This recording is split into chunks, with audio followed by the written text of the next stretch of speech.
খুব ইচ্ছে ছিল যে এই বিপিন পার্কের ইতিহাস ঐতিহ্য নিয়ে কথা বলবো। চারপাশে এত পরিমাণ কাপল। 2013 সালে কংগ্রেস জুবিলি রোডে থিম পার্ক হিসেবে এই পার্কটিকে পুনর্নির্মাণ করে সংস্কার করা হয়। এই পার্কটি ময়মনসিংহের তৎকালীন পৌরসভার চেয়ারম্যান ডাক্তার বিপিন বিহারী সেনের আমলসালে প্রতিষ্ঠিত হয়েছিল। সবচেয়ে জনপ্রিয় হচ্ছে বুলেট চা, যা আমার কাছে আছে একটা বুলেট চা।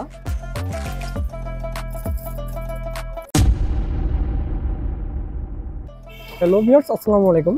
আমি এখন আছি জয়নুল আবেদিন পার্কের ব্যাটবল চত্বরের কাছে। তো আমি আজকে কথা বলবো ময়মনসিংহের একটি ঐতিহ্যবাহী বিনোদন কেন্দ্র, প্রায় 200 বছরের ইতিহাস আজকে আমি উন্মোচন করব। সেটা হচ্ছে ময়মনসিংহের ধুবুলিঘাটের সংলগ্ন ব্রহ্মপুত্র নদীর তীরে বিপিন পার্ক নিয়ে। পার্কে এই বিনোদন কেন্দ্র হিসেবে যে কতটুকু জনপ্রিয় তা নিয়ে আমি কথা বলবো। সম্পূর্ণ ভিডিওটা আমার সাথেই থাকুন, তো জানতে পারবেন এই ইতিহাস সম্পর্কে। আমি এখন যাচ্ছি যে জয়নুল আবেদিন পার্ক থেকে বিপিন পার্কে। এইটা হচ্ছে এই পার্কের ব্রহ্মপুত্র নদীর পাশে পার্কের যে রাস্তাটা গেছে বিপিন পার্কে, ওই রাস্তা দিয়ে আমি সাইকেল চালিয়ে যেতেছি।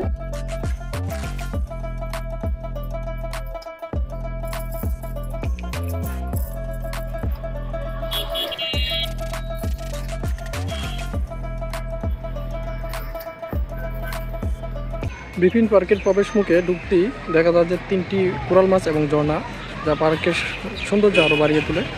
আমি এই মুহূর্তে আছি প্রায় 200 বছরের পুরনো একটি পার্কে, যার নাম হচ্ছে বিপিন পার্ক। এই বিপিন পার্কটি একটি ঐতিহাসিক পার্ক।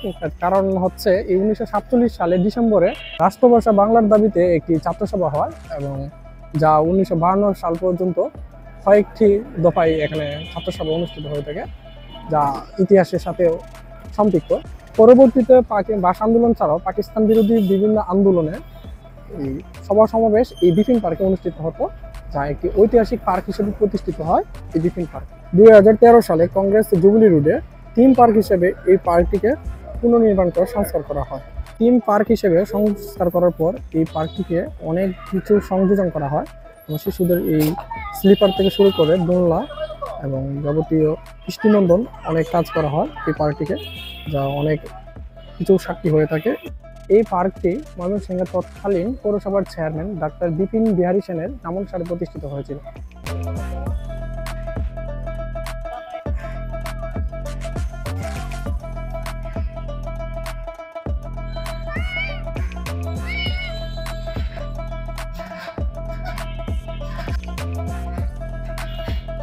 খুব ইচ্ছে ছিল যে এই বিপিন পার্কের ইতিহাস ঐতিহ্য নিয়ে কথা বলবো। চারপাশে এত পরিমাণ কাপল যে আমি ভিডিও শুট নিতে খুব লজ্জা পাইতেছি এবং কথা বলতে লজ্জা পাইতেছি। আমি এখন বাসা প্রকাশ করতে পারতেছি না, আমি অনেক ছবি নিতে পারতেছি না। এখানে কাপল, এত পরিমাণে কাপল বুঝলাম না একটা সামাজিক একটা পার্কে তো এত পরিমাণ কাপল না আসতে পারতো। পার্কে জয়নুল আবেদিন পার্কে আসছিল, এখানে যাওয়াটাই বেস্ট ছিল।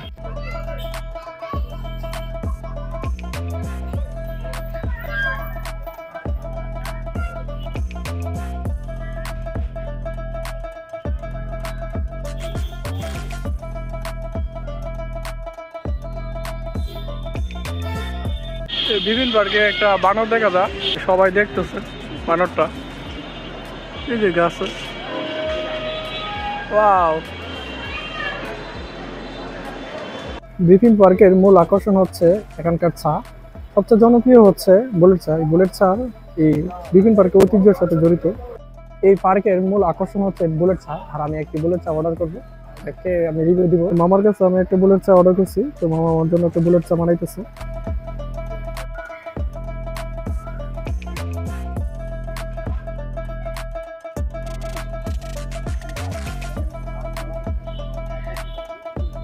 যা আমার কাছে আছে একটা বুলেট চা। এখানকার এই বিপিন পার্কের ইতিহাস ঐতিহ্যের সাথে মিশে আছে এই বুলেট চাটি, এবং খেয়ে দেখছি কেমন হয়। তেঁতুলের চা খুবই অসাধারণ, আর এখানে যারা আসবেন অবশ্যই চাটা একটু ট্রাই করবেন, অসাধারণ। তো এই বিপিন পার্কে বুলেট চাটা ট্রাই করতেছি, আর পাশে আমার দুজন ভাইয়ের সাথে দেখা হলো। তো ভাই, বুলেট চা ট্রাই করছেন আরো? এখন কেমন এটা বুলেট চা সম্পর্কে? ভালো না? অনেক মানুষ আসে এখানে, বিভিন্ন প্রকার চা পাওয়া যায়, সবাই জানে। অন্যান্য জায়গার তুলনায় এখানকার চাটা খুব উন্নত মানের, ভালো মানসম্মত। আচ্ছা, আর আমি পার্কের মানে সম্পূর্ণ ভিউ আপনাদেরকে দেখাইতে পারি নাই, কারণ চারপাশে অসংখ্য পরিমাণ কাপড়, যে কারণে আমরা লজ্জায় পড়ে যাই ভিডিও করতে। আচ্ছা, অন্যরা লজ্জা না থাকলেও আমরা ক্যামেরাম্যান হিসেবে অবশ্যই লজ্জা থাকতে হবে একটু।